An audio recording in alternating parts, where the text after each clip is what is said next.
our channel Barbie's Kitchen. நான் உங்க பாரதி. இன்னைக்கு என்ன பார்க்க போறோம்னா நம்ம ஒரு சிம்பிளா சூப்பரான மசால் வடை தான் எப்படி செய்யறது பார்க்க போறோம். சோ இப்போ நம்ம மசால் வடை வந்து செய்யிறதுக்கு ஃபர்ஸ்ட் வந்து சில்லி வந்து green chilli வந்து நான் எடுத்துக்கிட்டோம். இந்த பாருங்க இஞ்சி ஒரு சின்ன துண்டு பூண்டு ஒரு 10 பல்லிக்கிட்ட எடுத்துக்கேன். தோலோட எடுத்துக்கலாம். மேலே இருக்கிறது எதுவும் கீழே இருக்கிறதையும் கட் பண்ணிட்டு இந்த மாதிரி எடுத்துக்கோங்க. சோ இப்போ இது கூட சோம்பு ஒரு சின்ன டீஸ்பூன்ல.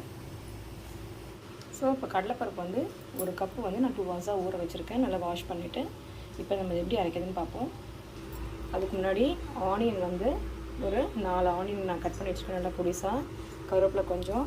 இது வந்து நம்ம அந்த க்ரஷ் பண்ணி வச்சுருக்கேன் இஞ்சி பூண்டு பச்சை மிளகாய் சோம்பு க்ரஷ் பண்ண மாதிரி ஒன்றும் பாதியமாக அரைச்சிக்கலாம். இப்போ இது வந்து பல்ஸ் மோடில் தான் போடணும்.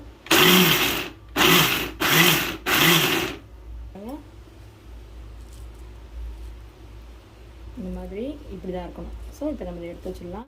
ஒரு டீஸ்பூன் அளவுக்கு சின்ன டீஸ்பூன் ஒரு டீஸ்பூன் போடுறேன். உங்களுக்கு எப்படி வேணுமோ பார்த்து நீங்கள் உப்பு மட்டும் அளவு போட்டுக்கோங்க. இப்போ இதில் வந்து இதை ஃபஸ்ட் நம்ம பேசிக்கலாம். நல்லா மாவு கூட நல்லா இந்த மாதிரி உப்பு போட்டு கலந்துக்கோங்க. இல்லைன்னா அது நல்லா பிடிச்சிக்கிட்டா இருக்கும் உப்பு. இதில் இந்த அரைச்சி வச்சு இந்த இதெல்லாம் போட்டு மிக்ஸ் பண்ணிக்கலாம். ஆனியன் கருவேப்பிலை கொத்தமல்லி இல்லை, அதனால் கொத்தமல்லி போடல. கொத்தமல்லி வந்து நீங்கள் கொஞ்சம் கட் பண்ணி போட்டுக்கலாம். ஸோ நல்லா வெங்காயம் போட்டு நல்லா வெங்காயம் நம்ம நிறைய போடும்போது டேஸ்ட் சூப்பராக இருக்கும். கடாயில் இந்த அளவுக்கு எண்ணெய் போதும். வேணும்னா நம்ம அப்புறம் ஊற்றிக்கலாம். ஸோ எண்ணெய் நம்ம வேஸ்ட் பண்ணாத வேண்டாங்கிறதுக்காக அப்பப்போ நம்ம வந்து இந்த அளவுக்கு ஒரு 4 நாளாக போட்டு எடுத்துக்கலாம். மாவு பாருங்கள் இந்த அளவு. இது பிகினர்ஸ்க்கு சொல்கிறேன், நிறைய பேருக்கு தெரிஞ்சிருக்கும். இந்த அளவுக்கு உருண்டை சின்னதாக எடுத்து உங்களுக்கு வேணுன்னா ஒரு பேப்பர் வச்சு தட்டிக்கோங்க.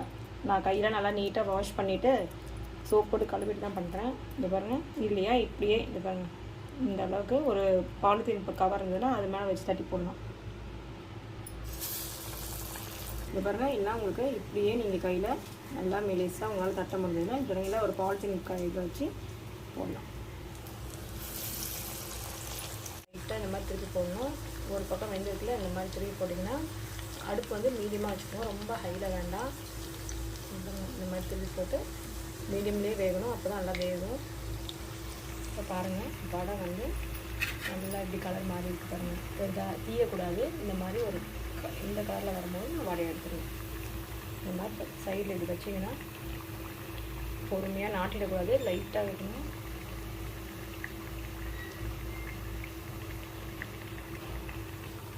இந்த மாதிரி ஒரு வடை எடுத்து நமக்கு டிஷ்யூ பேப்பர் டிஷ்யூ பேப்பர் போட்டு வச்சுக்கலாம். எனக்கு வந்து அந்தளவுக்கு எண்ணெய் எடுக்க மாட்டேங்குது. அதனால் நான் போட்டேன் டிஷ்யூ பேப்பர் போட்டு அந்த எண்ணெய் எடுக்கிற மாதிரி வச்சுக்கலாம்.